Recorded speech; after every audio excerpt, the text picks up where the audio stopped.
പ്രിയപ്പെട്ട പ്രേക്ഷകരെ, നമ്മളെല്ലാവരും ഡൽഹിയിലേക്കാണ് നോക്കുന്നത്. കണ്ണും കാതും കൂർപ്പിച്ച് ഡൽഹിയിലേക്കാണ്.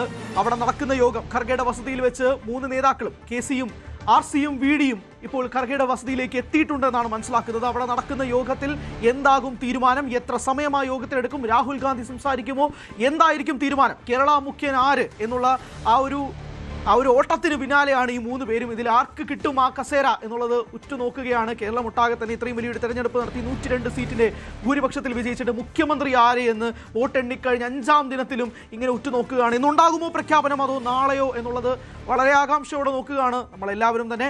മുഖ്യമന്ത്രി സ്ഥാനത്തിനായി കോൺഗ്രസിൽ അവസാനവട്ട ചർച്ചകൾ തുടരുന്നു. മല്ലികാർജ്ജുൻ ഖർഗെയുടെ വസതിയിൽ കേരള നേതാക്കളുമായി ചർച്ച അല്പസമയത്തിനകം.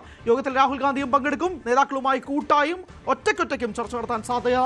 അതേസമയം കേരളത്തിൽ പ്രതിഷേധം തുടരുന്നു. ഡാൻ കുര്യനുണ്ട് വിശദാംശങ്ങളുമായി. ഡാൻ, രമേശ് ചെന്നിത്തല ഉൾപ്പെടെ വി.ഡി. സതീശൻ ഉൾപ്പെടെ വീട്ടിലേക്ക് പോകുന്ന ഖർഗെയുടെ വസതിയിലേക്ക് പോകുന്ന കാഴ്ച എത്ര സമയം എടുക്കാനായിരിക്കും സാധ്യത എന്നുള്ളതാണ്. ഇന്നുണ്ടാകുമോ തീരുമാനം? 1 മണിക്കൂർ നീളുന്ന ഒരു ചർച്ചയ്ക്കായിരിക്കും അല്പസമയത്തിനകം കോൺഗ്രസിന്റെ ദേശീയ അധ്യക്ഷൻ മല്ലികാർജ്ജുന ഖാർഗെയുടെ വസതിയിൽ തുടക്കമാകുക. 1 മണിക്കൂറിനകത്ത് 3 നേതാക്കളെ, അതായത് ഈ മുഖ്യമന്ത്രി സ്ഥാനത്തിനായി അവകാശവാദം ഉന്നയിച്ചിരിക്കുന്ന 3 പ്രധാനപ്പെട്ട നേതാക്കൾ രമേശ് ചെന്നിത്തല, വി.ഡി. സതീശൻ, കെ.സി. വേണുഗോപാൽ, അതോടൊപ്പം കെ.പി.സി.സി അധ്യക്ഷൻ സണ്ണി ജോസഫ്, ഈ 4 പേരിൽ നിന്നായി അദ്ദേഹം കാര്യങ്ങൾ ചോദിച്ചറിയും. അതിനുശേഷം ഇവരുമായി ഒരുമിച്ച് അദ്ദേഹം വീണ്ടും ചർച്ച നടത്തും.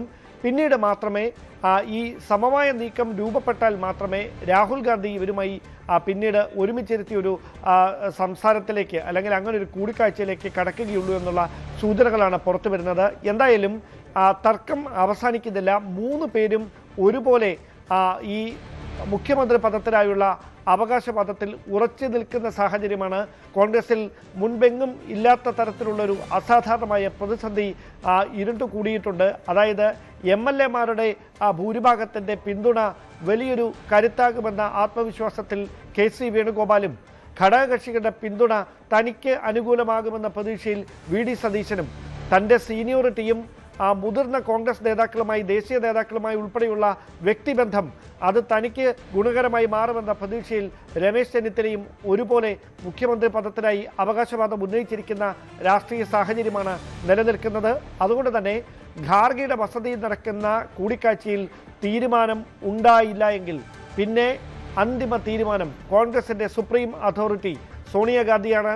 സോണിയാഗാന്ധി ആ വിഷയത്തിൽ എടുക്കുന്ന തീർപ്പ് കൽപ്പിക്കൽ, അന്തിമ തീരുമാനം അത് ആരുടെ മുഖത്ത് പുഞ്ചിരി വിടർത്തും, ആരുടെ മുഖം വാടും, ഇങ്ങനെ 2 ചോദ്യങ്ങൾ ബാക്കിയാക്കിക്കൊണ്ടാണ് ഖാർഗെയുടെ വസതിയിലേക്ക് നേതാക്കൾ എത്തുന്നത്. ദീപാദാസ് മുൻഷി കൂടി അവിടേക്ക് എത്തുന്നതെന്ന് വേണം ദൃശ്യങ്ങളിൽ നമുക്ക് മനസ്സിലാക്കാൻ. ഞാൻ കിരൺ ബാബുവിലേക്ക് പോവുകയാണ്. കിരൺ ബാബു ഡൽഹിയിൽ നിന്ന് ശരിയാണ്. കിരൺ, ഏറ്റവും പ്രധാനപ്പെട്ട അപ്ഡേറ്റ്, ഏറ്റവും പുതിയ അപ്ഡേറ്റ്.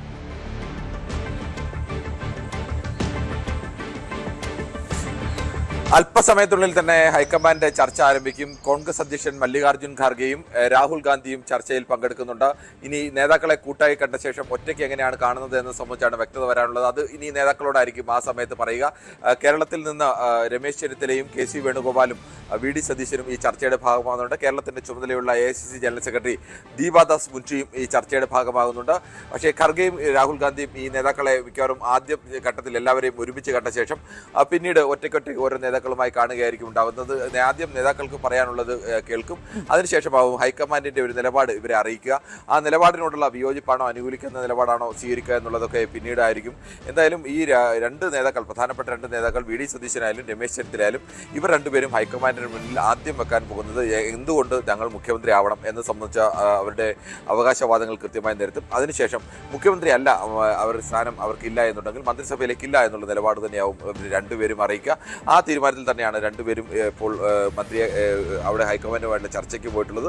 അങ്ങനെ ഒരു തീരുമാനം അറിയിച്ചു കഴിഞ്ഞാൽ പിന്നീട് ഹൈക്കമാൻഡ് എന്ത് നിലപാട് സ്വീകരിക്കുന്നു എന്നതിൻ്റെ അടിസ്ഥാനത്തിലായിരിക്കും പിന്നീട് ആ സ്റ്റാൻഡിൽ ഉറച്ചു നിൽക്കുന്നോ അതോ അതിനകത്ത് വിട്ടുവീഴ്ച വരുത്തണോ എന്ന കാര്യത്തിലൊക്കെ തീരുമാനം ഉണ്ടാവുക. എന്തായാലും അവിടെ അല്പസമയത്തുള്ളിൽ തന്നെ ഇതിനെ സംബന്ധിച്ച ചർച്ചകൾ ആരംഭിക്കുക. അത് ചർച്ച എന്ന് പറയുമ്പോൾ ആദ്യ റൗണ്ടിൽ ഒരുമിച്ചിരുന്നുള്ള ചർച്ചയായിരിക്കും. അതിനുശേഷം ഉണ്ടാവാൻ സാധ്യതയുള്ളത് ഖർഗെയുമായും രാഹുൽ ഗാന്ധിയുമായി ഒരുമിച്ചോ അല്ലെങ്കിൽ ഒറ്റയ്ക്കോ ഓരോരോ നേതാക്കളായി കണ്ട് അവരുടെ അഭിപ്രായങ്ങൾ അറിയിക്കുന്നു.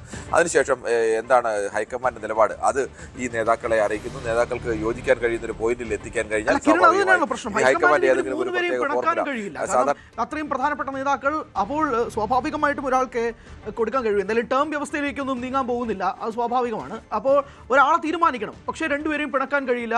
അങ്ങനെയാണെങ്കിൽ തന്നെ രണ്ടുപേരും മന്ത്രിസഭയിലേക്ക് ഇല്ല എന്നൊക്കെ അടുത്ത തീരുമാനമെടുക്കും. ഈ ഒരു പ്രതിസന്ധി ഉണ്ടല്ലോ, ഇത് ഹൈക്കമാൻഡ് എങ്ങനെ ടാക്കിൾ ചെയ്യും? അതാണല്ലോ ഏറ്റവും പ്രധാനപ്പെട്ട ചോദ്യം.